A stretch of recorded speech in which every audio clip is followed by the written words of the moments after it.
On Wednesday, President Donald Trump announced that he has revoked a 6-decade-old executive order designed to combat workplace discrimination among federal contractors. So this only affects federal contractors, but still, it's going to have a spillover effect on the private market as well.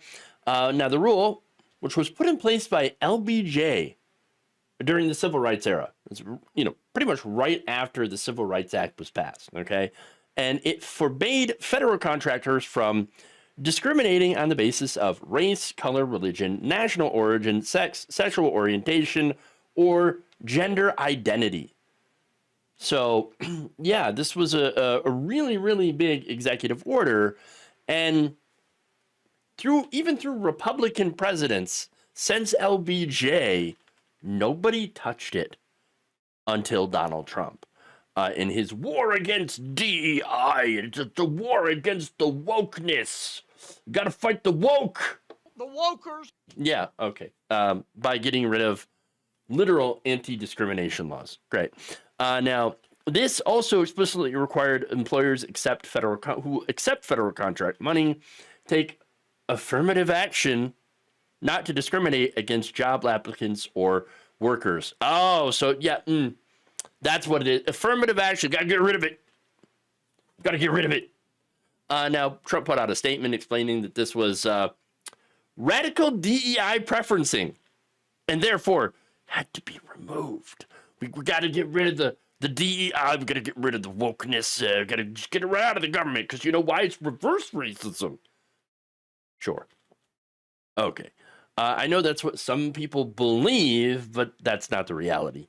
Now, the regulations Trump revoked included placement goals or targets for employers to meet in the hiring of underrepresented groups. Now, when you're hiring someone from one of those underrepresented groups, you don't just hire any random person, right? Like, hey, black person off the street, I got a quota, I got to hire you. No, you look from a pool of applicants that have equal qualifications, okay? And so it's one of those things where it's like, well, we've got a bunch of really, talented, qualified people, but, and there's a black guy. Well, he's part of an underrepresented group, and so, hey, his qualifications are just as good as everybody else, so yeah, let's bring him onto the team for some representation. That's what it's about.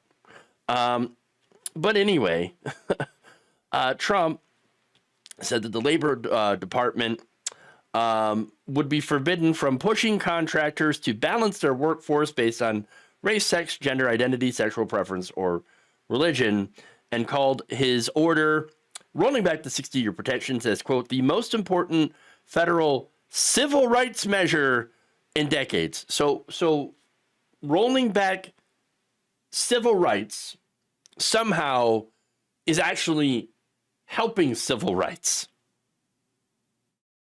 How exactly does that work? Basically, you're just giving federal contractors carte blanche to say, you know what? I'm just not going to hire any trans people at all because I don't agree with them. I'd hire gay people. Oh, I don't believe in that. Well, that's exactly what they want to do. Okay, and so calling that though, civil rights. That's opposite world. Okay, obviously, advocacy groups, Democrats were quick to criticize the move. Senator Patty Murray, for example, of Washington, said Trump's order would gut core civil rights protections as well as the Labor Department office that enforces them, which is, kind of the whole point. Judy Conte, government affairs director at the National Employment Law Project, said that Trump had stripped away a key tool in combating against discrimination. Quote, this is not a return to so-called meritocracy. And as I mentioned, you're hiring from a pool of qualified applicants. It's just some of those applicants happen to be gay or trans or black or, Asian or whatever, or Latino. They're all still qualified. They all the same qualifications. All that law says is, well, you can't just weed out the black people because you don't like black people. You have to give them consideration as well. Okay. So, yeah, it is not a return to the meritocracy. She said in a statement, rather, it's an attempt to return to the days when people of color, women, and other marginalized people lacked the tools to ensure that they were evaluated on their merits. Yeah. Look, again, back when this was signed, you got to remember, too, people were not hired based on their merits. Okay. If you were a minority, your merits did not matter at all. You would not, very likely, you would not get the job. Instead, it would go to a lesser qualified, in some cases, white person. Okay. And so that's what they would do. Oh, I'm not even looking at your merits. You're black. I don't like that. So I'm just going to hire this white guy. Now, I'm not saying that that happens now, at least not as much. Okay. And racism now isn't as bad as it was back then, but it still exists. And so this law, I mean, why touch it? Why get rid of it? So this is going to have an impact. Again, this is not just federal employment. Yes, that's what this order mainly impacts, but all this kind of rolls downhill. Okay. The private sector is also going to be impacted by this as well, because Trump is looking into finding ways to try to get rid of it when it comes to private employers. And so, yeah, not just going to affect the government workers. But of course, before he goes after it in the private sector, he's got to scrub the government of all anti-discrimination measures as much as he can. And so that's what he's doing.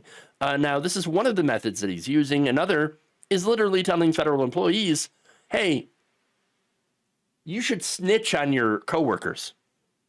If you think that someone else that you're working with is doing DEI. That's right. In a series of foreign letters sent to government departments on Wednesday, President Trump's acting agency chiefs had threatened, quote, adverse consequences for anyone still doing any work related to DEI initiatives. The snitch letters sent to employees of the Departments of Homeland Security and Veterans Affairs, NASA, and other agencies told employees that they have 10 days to report anyone who continues to do DEI work. Quote, we are aware of efforts by some in government to disguise these programs by using coded or imprecise language, the letters to DHS and VA staffers say. These programs divided Americans by race, wasted taxpayer dollars, and resulted in shameful discrimination.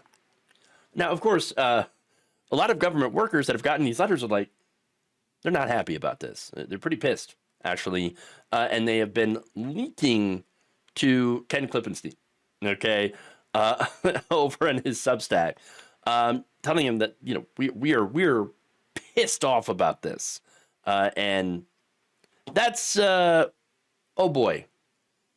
Oh boy. But yeah, here we go. We got people being told to snitch on each other for daring to do diversity. Which, you know, look, it makes workplaces better when you have a more diverse workforces. Okay, there's more innovation. It reaches new customers when you're working in the private sector. It makes these companies more profitable. You get different points of views. Getting rid of diversity will not only hurt these government contractors, but will hurt private businesses in the long run. I'm not saying that DEI and things like that is absolutely perfect in every scenario, but the goal here is a good goal to get more people included. Unfortunately, we've seen so many of these companies, since Trump's win, pull back on their diversity initiatives. Because apparently, for them, fighting the woke is much more important than running a good business and appealing to as many customers as possible. Thank you for watching. If you enjoyed this video, please like, share, subscribe, hit the bell icon in order to get notified whenever a new video is released. And if you want to support independent, progressive media through this difficult time where it seems like everybody is shutting down, you become a member on our YouTube page, you become a subscriber on Facebook, or you can go to my Patreon. It's patreon.com/Jeff Waldorf. Thank you.